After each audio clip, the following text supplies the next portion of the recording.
Shanghai was struck by an earthquake, but the earthquake administration suppressed public inquiries.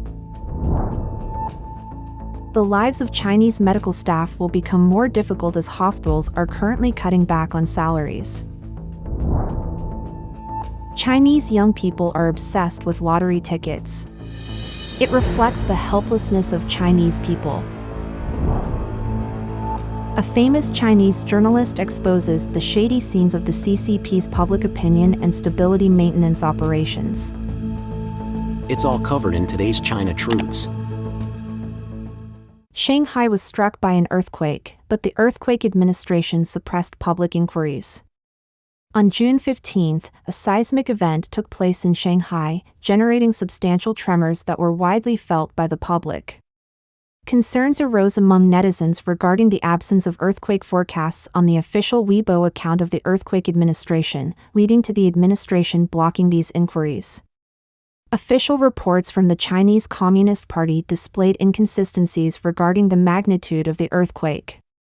In the early hours of that morning, residents in Shanghai's Qingpu and Minhang districts were abruptly awakened by the strong tremors. Subsequently, they turned to Weibo for updates and discovered fellow netizens sharing their experiences, describing the severity of the shaking in various locations such as Qingpu, Jiaxing, Baoshan, and the university town in Songjiang, Shanghai. The term Shanghai earthquake swiftly ascended to the top of Weibo's trending searches. Shortly after, the official microblog account of the China Earthquake Network Center disclosed that a magnitude 3.1 earthquake occurred at 1:39 on June 15 in Shanghai's Qingpu district, originating from a focal depth of 8 kilometers. Simultaneously, the Chengdu High-Tech Disaster Reduction Research Institute in Sichuan released a microblog post stating that a quake measuring approximately 3.7 on the Richter scale struck near Shanghai's Songjiang area at the same time. The China Earthquake Early Warning Network and China Earthquake Early Warning Center issued an early warning to Shanghai, providing a 4-second lead time before the seismic waves arrived and estimating an intensity of 2.2 degrees. Netizens expressed their perplexity, questioning the accuracy of the information provided. Testimonies from individuals emerged, recounting their experiences during the seismic event. One netizen recollected hearing a thunderous explosion, stating, "In Minhang, I first heard the booming sound before the trembling began. I distinctly heard it. I initially mistook it for another thunderstorm." Other comments echoed a similar sentiment: "It was incredibly loud. I'm in Qingpu, and I'm unsure if I was awakened by the tremors or the deafening noise. Either way, it was a terrifying experience, and I reside on the 7th floor of Songjiang University Town, and at that moment, while I was brushing my teeth in the washroom, it felt as if a group of people was vigorously stomping in the corridor. The nearby hot water tank was violently shaking, sending shivers down my spine." Before the earthquake in Shanghai, the earthquake administration had not issued any forecasts. Following the event, at 1:40 a.m., a netizen named Sunware posted on Weibo, alerting others, an earthquake has occurred. It was clearly felt in Songjiang, Shanghai. Another netizen named Kiki Wang attempted to seek information from the earthquake administration's Weibo account but found themselves blocked by the bureau. Expressing frustration, Kiki Wang shared, "I asked why the Shanghai Earthquake Bureau did not provide a forecast more than 10 minutes ago, and the official account blocked me. Now I'm uncertain whether I should attempt to sleep." Other netizens chimed in, speculating, could this lead to being blacklisted, and observing, certain official accounts exercise excessive caution, maintaining a consistent approach. The lives of Chinese medical staff will become more difficult as hospitals are currently cutting back on salaries. China's economy is currently experiencing a recession, causing widespread depression across all industries. Even previously prosperous hospitals are now grappling with financial challenges, leading to a surge in salary reductions for doctors and nurses. Recently, an emergency doctor in Guangxi took to the internet to voice their grievances, sharing, "I have dedicated 15 years to this profession, but my workload continues to increase." Since March, the hospital has implemented significant salary cuts, which have gradually worsened each month. My salary has plummeted from 6,550 yuan initially to a mere 5,324 yuan today, representing a staggering drop of over 35%. Despite the mounting responsibilities, I struggle to make ends meet. The busier I am, the poorer I become. This post swiftly resonated with numerous medical personnel who also disclosed their experiences of salary reduction. One respondent lamented, "The department's bonuses have drastically diminished compared to when I first started working, declining by more than half." Another shared their frustration, saying, "Our hospital has slashed salaries by 30%, all while the number of patients continues to rise." It is truly disheartening to face such financial setbacks. On the mainland Shihu website, which hosts discussions regarding salary reductions for medical professionals, numerous individuals expressed their dissatisfaction, contributing to a growing chorus of complaints. The Shenzhen medical and health system recently issued a document announcing a uniform reduction in wages. Expressing their confusion, a doctor in Shenzhen stated, "I find myself struggling to keep up with the constant changes here in Shenzhen. There is a shortage of staff, and year-end bonuses are non-existent. And now they want to cut our salaries again." According to an anonymous poll conducted by a doctor community forum, out of the 2,630 users who participated, over 66% reported that their hospitals had implemented salary cuts. Only 19% of medical staff experienced no changes in their salaries, while a mere 6% stated that their wages had increased. A report published on Sohu.com on June 8 emphasized the unstoppable trend of salary reductions among medical personnel. The article highlighted that the underlying cause of the hospital's salary cuts was primarily attributed to operating losses. In some cases, hospitals not only reduced salaries but also faced difficulties paying them, leaving medical staff struggling to make ends meet. Furthermore, medical personnel encounter various deductions, including penalties for patient complaints, failures during shifts, or even a single minute of lateness. When doctors and nurses attempt to reason with their superiors, the response they often receive is, "If you don't do it, someone else will, and you will be the only one left behind." As hospitals continue to implement salary cuts, the prices of goods and services steadily rise. Many doctors and nurses face the additional pressure of housing loans and supporting their families. Faced with meager wages and reductions, medical staff often find themselves compelled to seek alternative career paths. The article highlights the adverse economic environment where reduced consumption by residents results in frequent drops in the consumption index, which directly affects hospitals. The general reduction in wages across various sectors further exacerbates the reluctance to consume and have children, resulting in sluggish domestic demand and a perpetuating cycle of decline.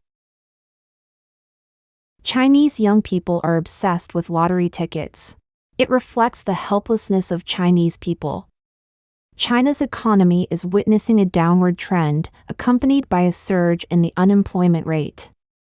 In this challenging environment, a peculiar phenomenon has emerged. A significant number of young individuals are becoming fixated on lottery tickets. This phenomenon is driven by multiple complex factors, encompassing the allure of overnight wealth and a deep-rooted belief in the power of good fortune. However, it ultimately reflects the sense of helplessness experienced by the Chinese populace. Recent developments reveal the establishment of welfare lottery stations in prominent urban hubs and popular tourist destinations throughout China. These stations boast stylish decor, bustling businesses, and a vibrant ambience teeming with young people. For some, the hope of a lottery win represents a beacon of good luck in the face of personal hardships, while others cling to the possibility of a life-altering jackpot due to their inability to secure employment. Yang Xuejuan, a resident of Shanghai's Hongkou district, revealed to the Epoch Times on June 9 that the face value of lottery tickets is generally modest, ranging from 10 yuan to 20 yuan. Initially, Yang would only buy a couple of tickets. However, the anticipation and delight he experienced while scratching the tickets, regardless of the outcome, led him to increase his purchases. Data published by the Ministry of Finance of the CCP highlights the staggering growth in lottery ticket sales. In April of this year alone, China witnessed the sale of lottery tickets amounting to more than $7 billion, marking a substantial year-on-year increase of 62%. The Chinese lottery industry is currently experiencing an unprecedented boom. Over the first quarter, nationwide cumulative sales reached an impressive $24.6 billion, representing a year-on-year surge of 49.3%. Statistical analysis reveals that over 70% of lottery-related content revolves around victorious outcomes. Amplified by the prevalence of online posts featuring images of winning tickets, these displays exert considerable allure on the younger demographic. Consequently, the acquisition of lottery tickets escalates, and some individuals even sacrifice their weekly meal budget, plunging into a sense of desperation. Notably, young people have begun presenting lottery tickets as gifts for birthdays and weddings, diversifying the range of occasions associated with these offerings. In the event of a jackpot win, not only would the initial investment be recouped, but it could also be channeled into other endeavors. However, for those who remain unsuccessful in the lottery and lack the funds to continue buying tickets, the imperative to find alternative means of survival remains paramount. A famous Chinese journalist exposes the shady scenes of the CCP's public opinion and stability maintenance operations. In recent times, a series of notable events, including the rat head and duck neck dispute in college canteens in Jiangxi, the controversial holding hands incident involving senior officials of PetroChina, and the tragic death of a student in Wuhan caused by a vehicular accident with his mother, have gained significant traction on the internet.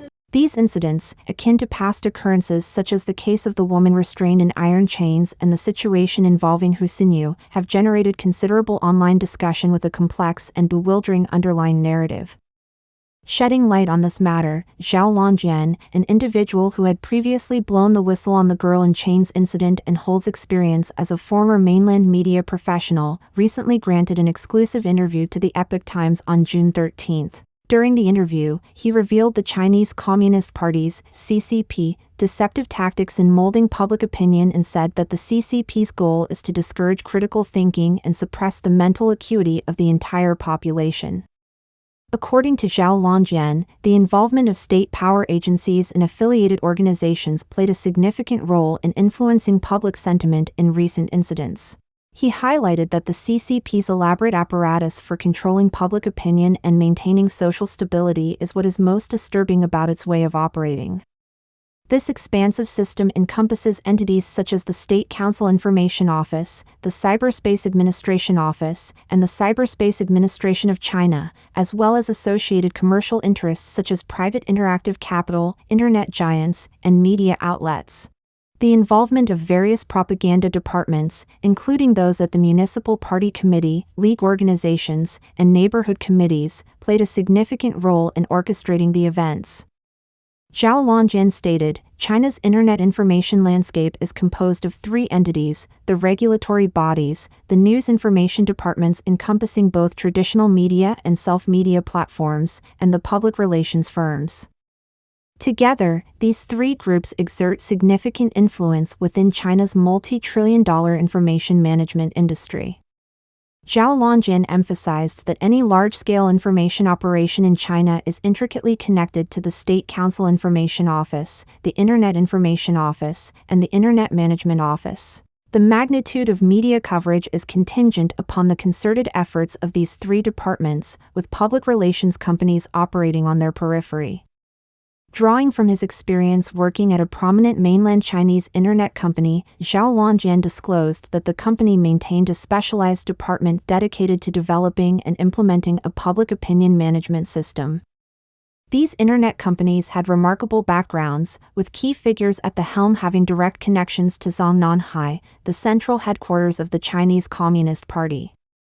According to Zhao Longjian, government management agencies at various levels procured a special type of public opinion management software. This software primarily served crisis public relations and rapid response, promptly identifying and addressing the so-called negative information as soon as it surfaced. A glance at the system reveals the distinct categorization of pertinent and sensitive information within the news clients of major online portals and prominent forums.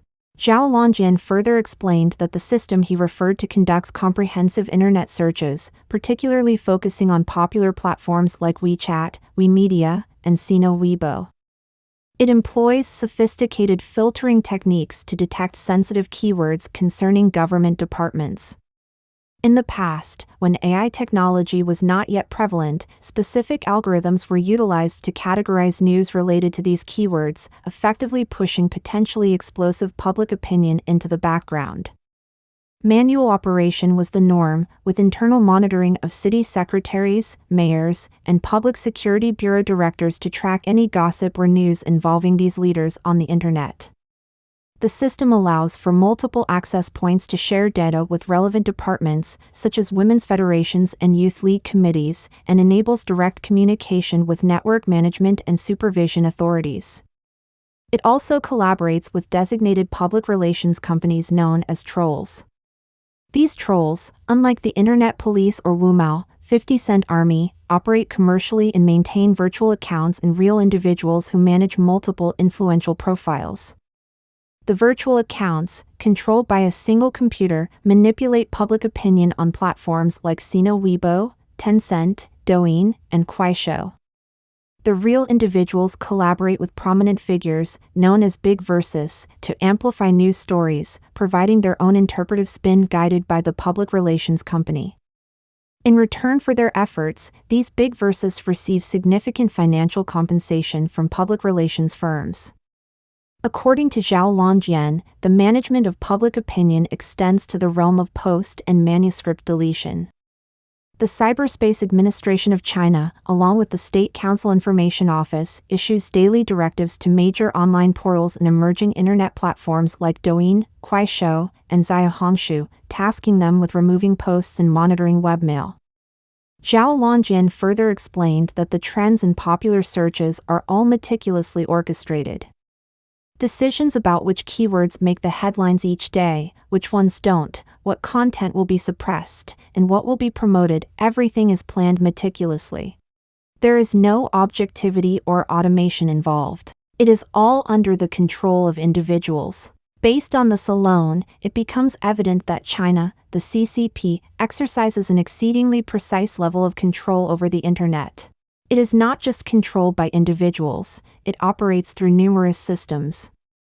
According to Zhao Longjin, in recent years, numerous contentious issues have undergone surprising turnarounds, indicating the presence of hidden forces at play. In early June, a scandal emerged at Jiangxi Industrial Vocational and Technical College involving a suspected rat head found in the food served on campus. However, both the university and the local Market Supervision and Management Bureau referred to it as a duck neck. As the incident continued to gain attention, a joint investigation team was established in Jiangxi Province on June 10. Zhao Longjin commented that the situation was evident from the photos, clearly showing two mouse teeth. However, under China's current social management model, the issue becomes distorted and obscured. He stated that the CCP is using this seemingly trivial matter to divert attention from pressing societal concerns. It amplifies minor issues and then fires up controversy. Zhao Longjin further explained that mainland China's current trending list is filled with entertainment gossip, replacing topics that demand a profound understanding of society. It uses this method to make the whole population mentally retarded. The CCP uses gossip news to drown people's thinking about the future of society. Don't forget to leave a comment in the section below to share your opinions on today's topic with us. Make sure to like and subscribe to see more interesting topics from China Truths.